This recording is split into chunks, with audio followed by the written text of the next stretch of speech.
Good morning, Vietnam! That was an Office reference for those who enjoy watching The Office. For those of y'all, you should get familiar. If you know, you know. But anyway, good morning, for real. So today on the vlog, I'm going to be making a dandelion root tea for us and showing you pretty much how to do it.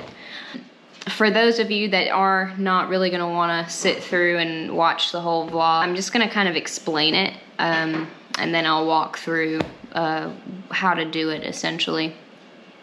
So for starters, you take your dandelion root, and my favorite brand is Frontier.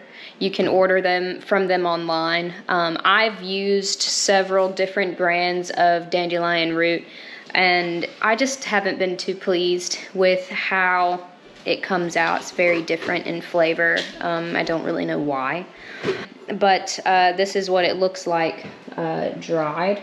My little sign there. It almost resembles burdock root if you've ever used burdock root in a tea. The only difference between them, once you get comfortable utilizing them, is the smell.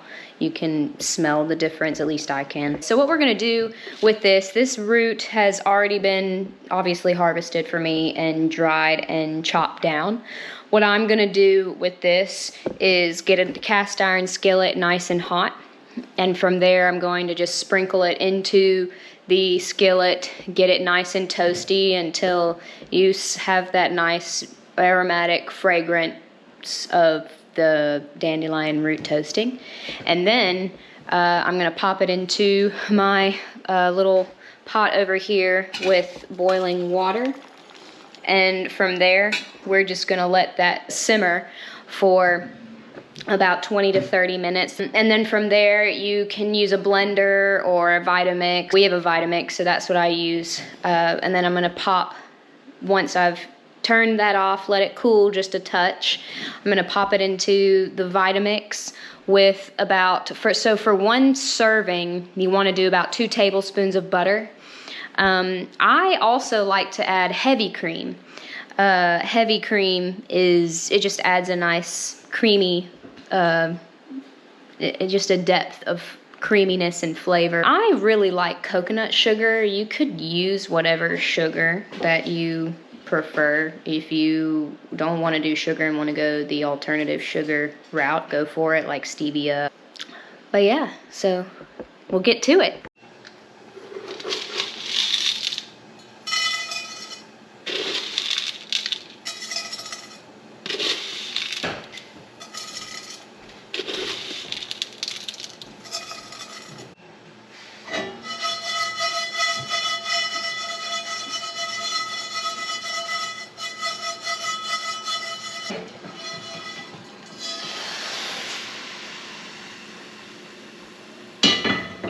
I'm not really a cat person, but we just got our first little kitty. I've never had a cat, so this has been actually quite fun for me.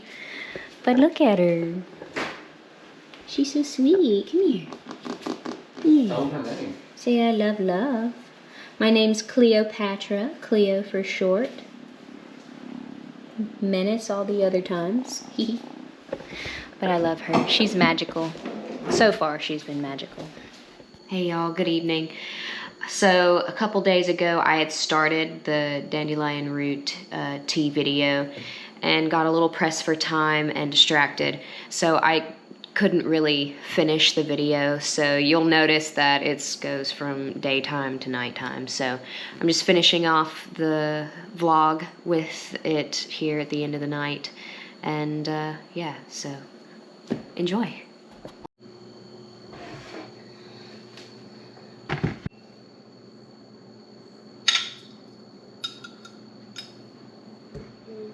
Shoes on.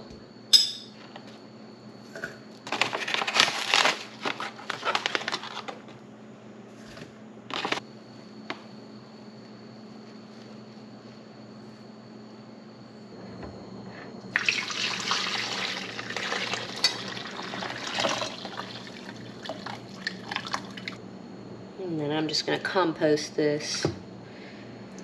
Some people might try and make a second brew out of this. I feel like most of the medicine has been expended and is now in our lovely tea.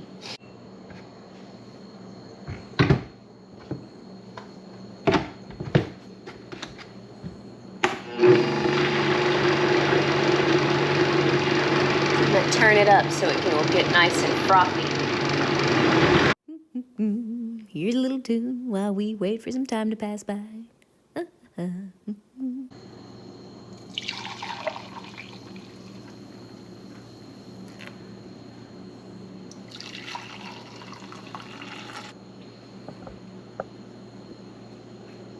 Lovely and frothy. Cheers, y'all.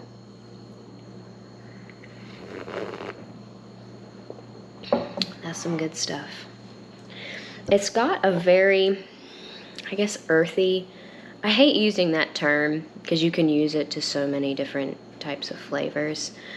But the bitterness that you find in dandelion root can be compared to the bitterness that you find in coffee. And they say that dandelion root tea can be called a coffee alternative, and I'm so careful when I tell people that it's a coffee alternative because people are going to expect it to taste like coffee, and it tastes absolutely nothing like coffee. But its flavor is just as beautiful as coffee, and I do like coffee as well. But that's also one of my most favorite flavors. Now, I will say, I know I'm going to have people that are going to be like, well, what about using an alternative to dairy for a creamer? I have tried using coconut cream and coconut milk. I've not tried any nut milks with it, but for me, it's just not the same because butter adds a totally different flavor component to this beverage. So, I mean, obviously, if you have complications processing dairy in your physiology, give the coconut milk or cream a try. I've also never tried ghee. I wonder how that would turn out. Because, I mean, ghee really just has all of the milk solids cooked off of the butter. It's essentially clarified butter. You know, if you do have trouble consuming dairy, you might have an easier time using ghee. But you know, try that at your own risk. You know, I don't want to make anyone sick, obviously. I don't want anyone to harm themselves. But some things about dandelion root is really great for liver health. And I'm very mindful of what I say is good for certain things when it comes to the medical world and what's medicinal. Because at the end of the day, I'm not an expert, so I have to be careful about what I'm saying. I kind of take my own risks when it comes to trying these herbs. And I've also been told that dandelion properties are really good for cardiovascular health. I've also heard about these certain bitters that are found, and not bitters like to be compared to like the bitters that you can put in tonics and different alcoholic beverages, but the bitter components that you find in things like your dandelion root, things like your cruciferous veggies. Those bitter components are greatly missing in our diet. And I follow an account on social media. It's called High Garden Tea. She had mentioned that there's, I mean, many of plants and their medicinal value has been lost in many ways, where ancient cultures, things like consuming dandelion root decoctions, which is actually really what we made.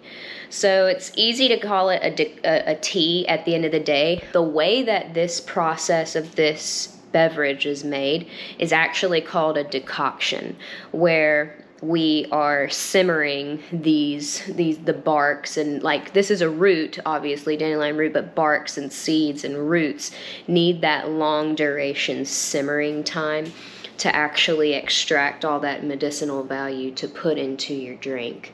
But yeah, just a little side note there. It's actually called a decoction. But anyways, moving forward. But the woman that I'm talking about, she has said that a lot of the wisdom that we have, our ancestors used to have. Our ancestors used to commonly consume the dandelion blossoms and the dandelion leaves, and of course the dandelion root. And it wasn't lost on them the medicinal value in including these plants that are around us every day. Dandelion grows everywhere. And why would we not use it?